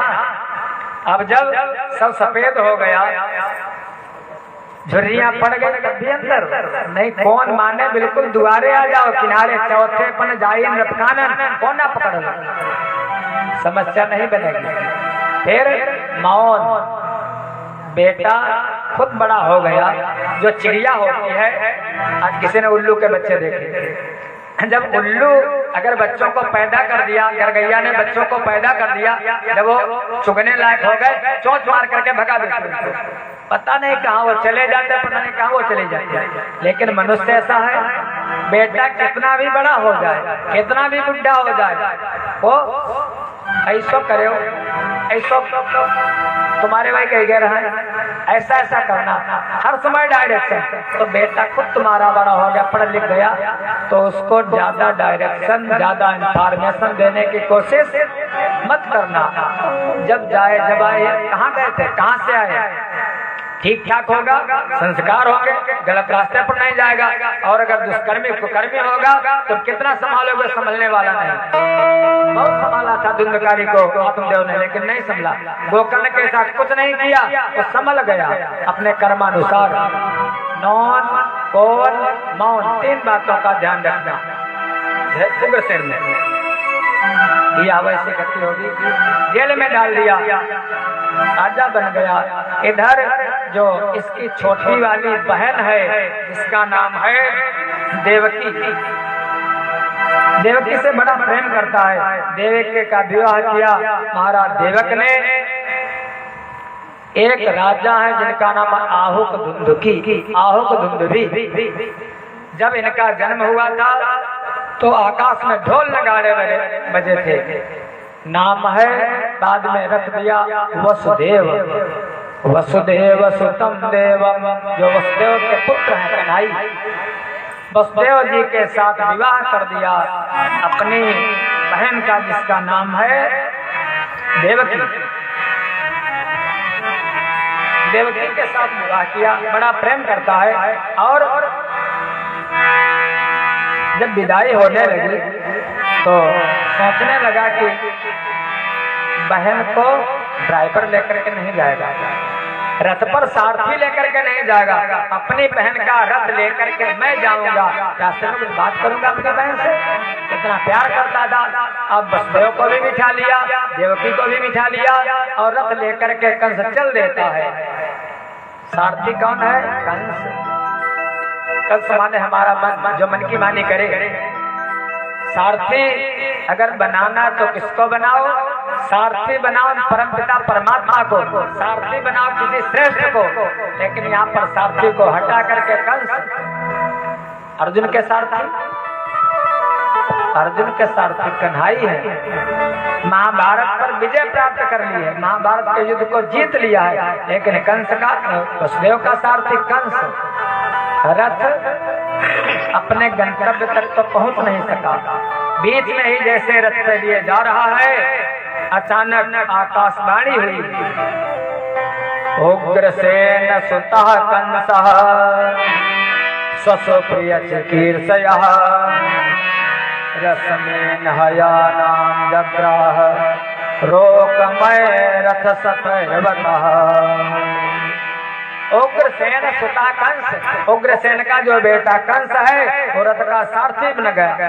रश्मीन हयानाम जो घोड़ों की लगाम है उसको अपने हाथों में पकड़ ली और रथ को लेकर के चल दिया। जब चल दिया तो रास्ते में जैसे रथ पहुंचा, अचानक पथिम प्रग्रहणम कंसम आभास्याः शरीरवात् अस्यात् अष्टमो गर्भो हंतायां बहसे बुधः। अरे कंस,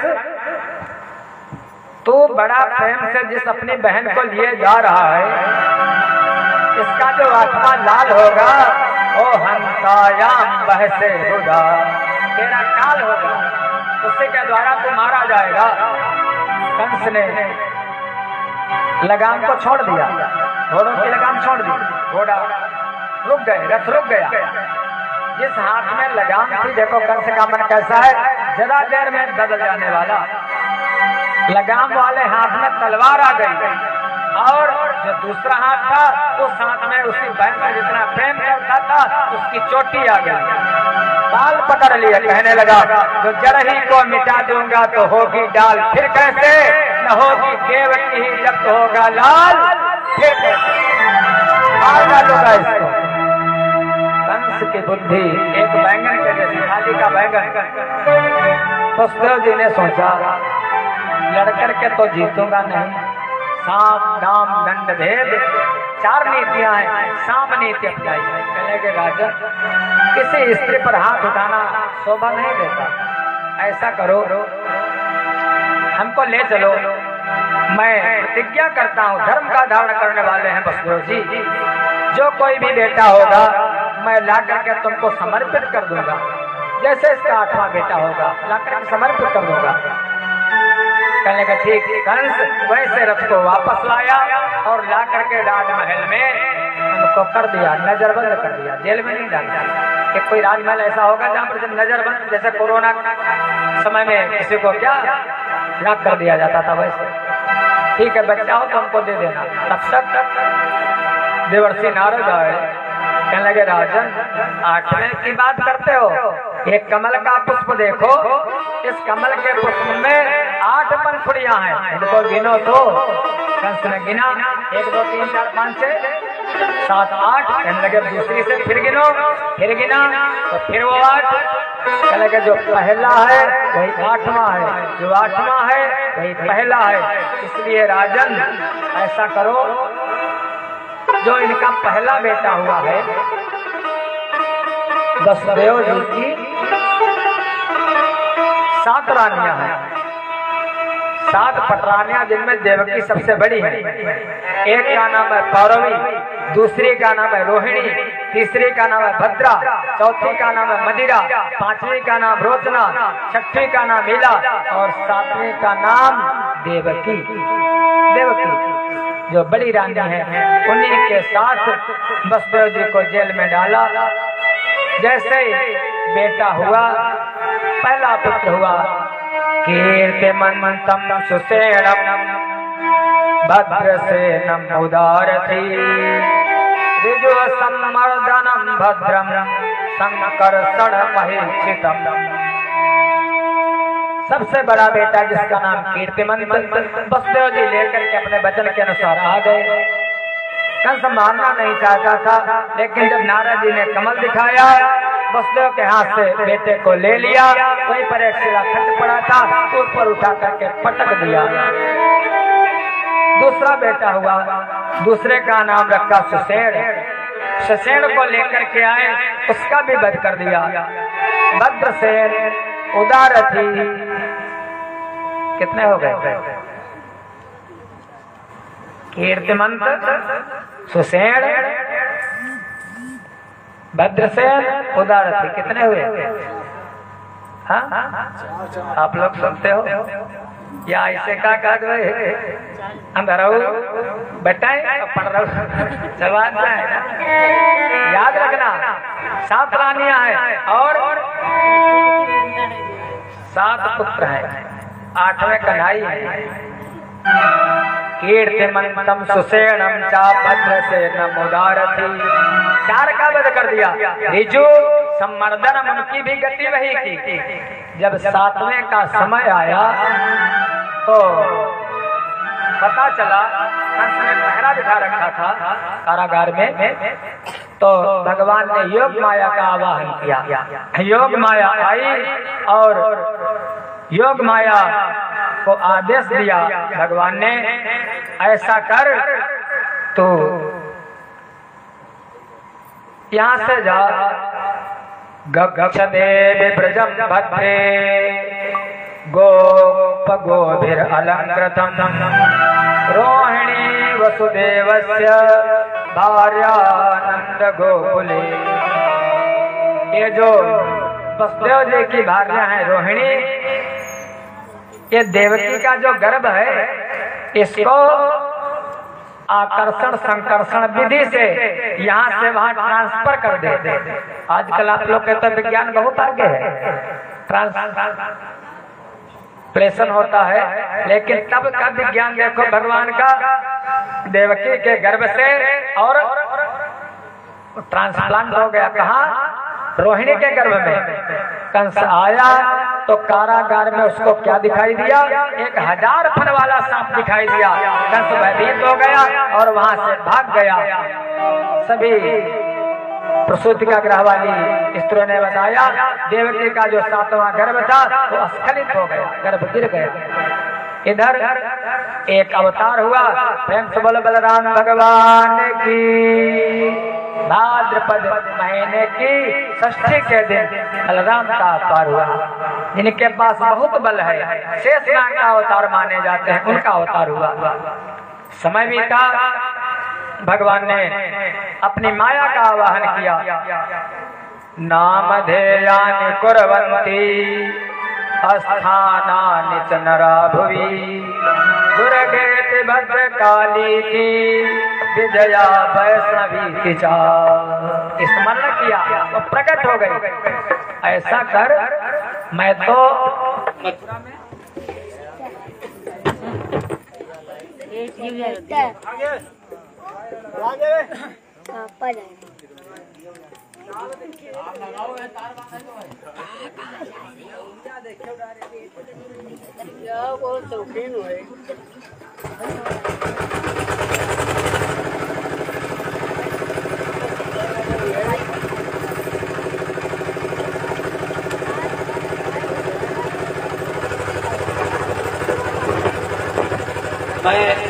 बोलो वृंदावन बिहारी लाल की जय हो।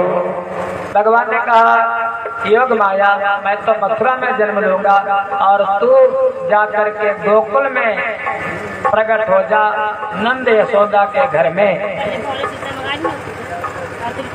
भगवान की नारायणी माया वहां से आई और गोकुल में प्रकट होती है, जन्म लेती है, भगवान की बहन बन करके आई भगवान की माया। इधर भगवान ने सोचा कि अवतार लेना चाहिए, प्रकट होना चाहिए। तब तक देवता लोग आ गए और भगवान देवकी के गर्भ में प्रवेश करते हैं। गर्भ में देवता लोग स्तुति करने लगे। आभास हुआ, वैसे भगवान किसी के गर्भ में नहीं जाते क्षुद्र जीवों के, लेकिन देवता को कुछ आभास होने लगा। देवता लोग विनती करने आए, कौन सी? गर्भ स्तुति, गर्भ स्तुति। कहाँ? जो श्लोक यहाँ पर है वही श्लोक स्कंद पुराण में मिलेगा, वही श्लोक ब्रह्म वैवर्त पुराण में मिलेगा। किसकी कथा सुनते हो आप लोग? सत्यनारायण भगवान की ना। सत्यनारायण जो तीनों कालों में जो सत्य हैं, तीनों कालों में रहते, भूत भविष्य वर्तमान में, कल भी थे, आज भी, आगे भी रहेंगे, लेकिन हम लोगों का नाश हो जाता है। उन सत्यनारायण भगवान की स्तुति करने लगे।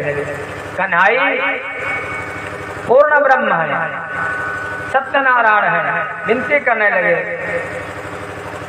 बहुत ही श्रेष्ठ विनती है। इसमें 9 बार सत्य आया।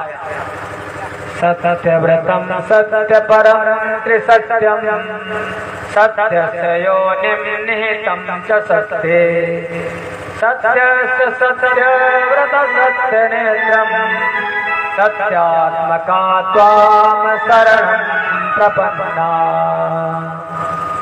9 बार सत्य आया, इसलिए क्योंकि भगवान जो हैं वो पूर्ण है। पूर्णमदः पूर्णमिदं पूर्णात् पूर्णमुदच्यते पूर्णांत।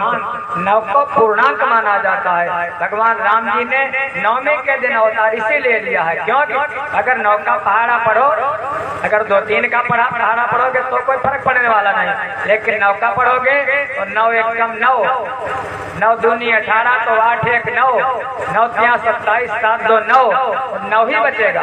जितना जोड़ोगे 9 हो जाएगा।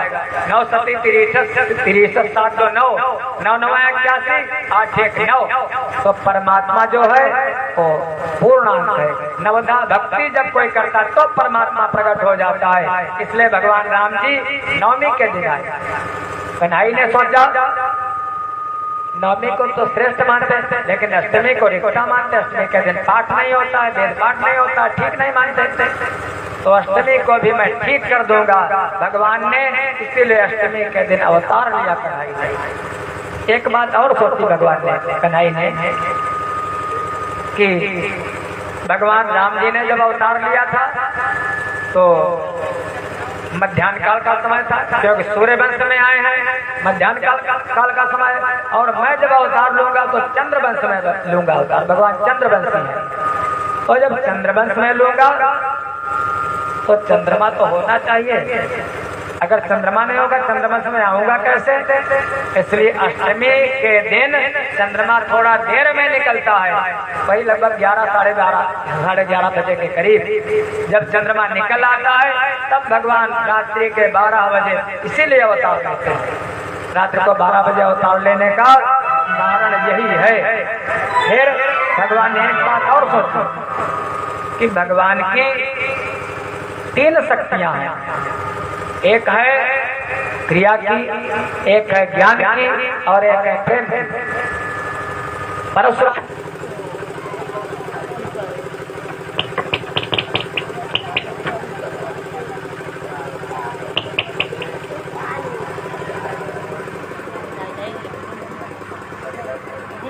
प्रेम से बोलो वृंदावन बिहारी लाल की जय हो। चिंटू की गलती नहीं है, चिंटू गलती ही नहीं है। कैसे वो बहुत अच्छा है हमारा, जैसे हमारे सावले सरकार है कन्हई, ऐसे तो वो है।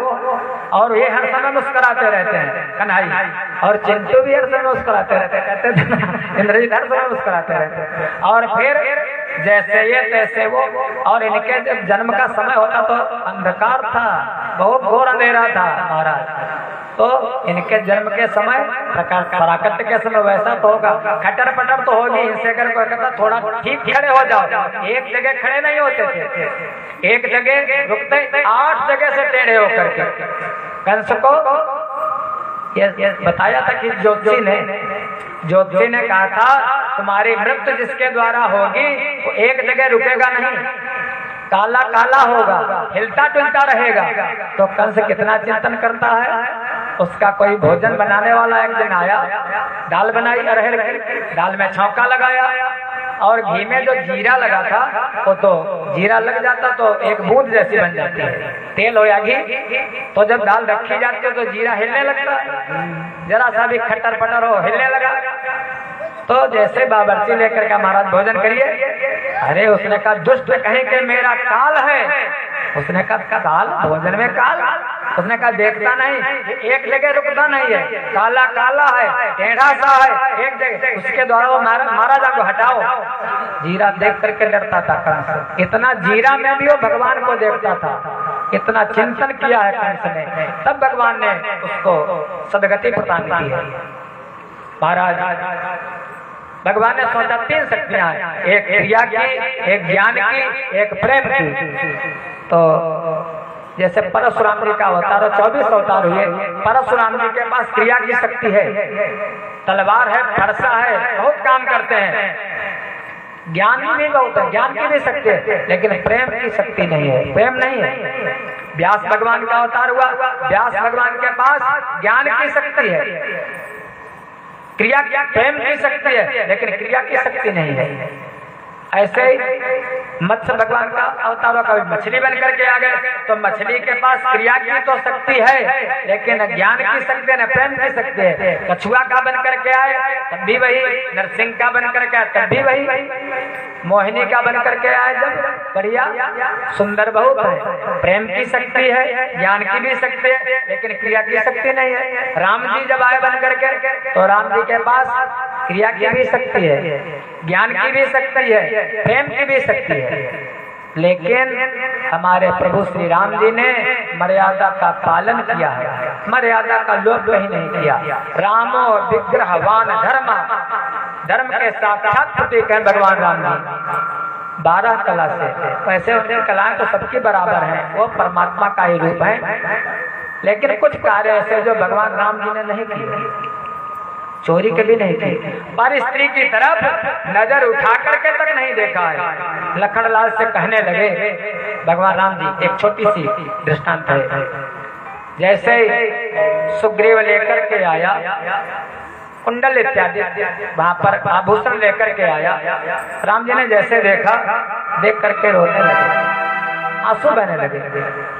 लखन से कहने लगे भैया, लाट सुग्रीव ने कुंडलों को दिया, राम भाई से यो बैठ कहने लगे, देखो लक्ष्मण ये कुंडल सियाते ही हैं, कहते कहते नयन अश्रु बहने।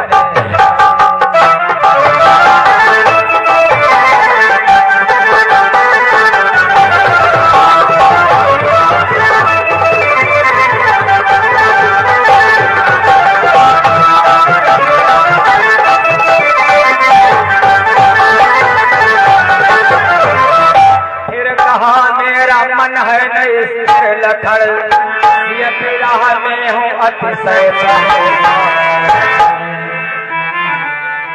नैन आंसू बहाते हैं सुध आते ही, इसलिए कर नहीं सकता पहचान।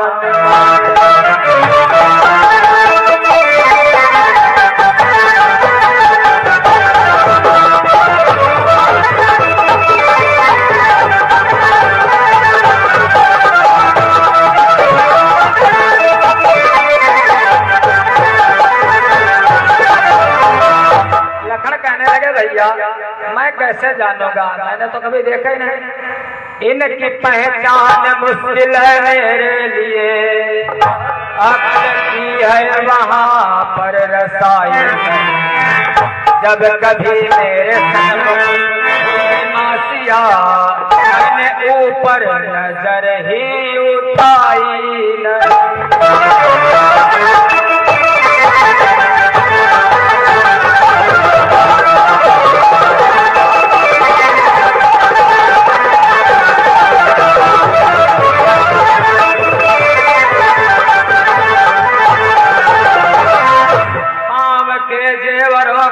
पहचानता, जो पड़े हैं यहाँ पर दिखाई, और चेहरे कुंडल बात मत पूछिए, मैंने देखी है उनकी कलाई।